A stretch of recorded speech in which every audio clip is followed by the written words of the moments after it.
আসসালামু আলাইকুম ভাইয়া, কি অবস্থা, কেমন আছেন? ওয়ালাইকুম আসসালাম, আলহামদুলিল্লাহ ভালো আছি। আমার নাম হচ্ছে আসিফ, মোহাম্মদ আসিফ হোসেন। আপনি কোথা থেকে আসছেন? আমি আসছি মিরপুর থেকে, মিরপুর 2 নম্বর। আপনি কি করছেন বর্তমানে? আমি একটা রিয়েল এস্টেট কোম্পানিতে জব করছি অ্যাজ এ সিনিয়র এক্সিকিউটিভ হিসেবে। আচ্ছা, আপনি সিঙ্গেল সাথে বিয়ে করেছেন? আমি সিঙ্গেল। বিয়ের জন্য কেমন পাত্র চাচ্ছেন? বিয়ের জন্য ভদ্র, নম্র, সুশীল। হ্যাঁ, কতদিনের মধ্যে বিয়ে করার ইচ্ছা আছে? এই বছরের মধ্যেই। আচ্ছা, ঠিক আছে। বাংলাদেশের কোন জেলার পাত্র বিয়ে করতে আগ্রহী আছেন?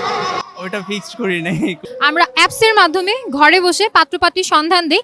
আপনার কাছে কি মনে হয় এই ব্যাপারটা সমাজের জন্য কতটুকু উপকারী? এটা অনেকখানি উপকারী। দেখা গেল যে সে তার মন মতো একটি পাত্রী পেলো, খোঁজার একটা ঝামেলা পোহাতে হচ্ছে না।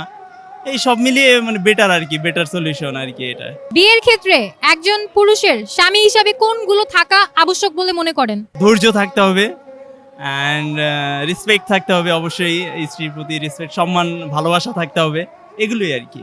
ফ্রিতে রেজিস্ট্রেশন করি, নিজের বিয়ে নিজে করি।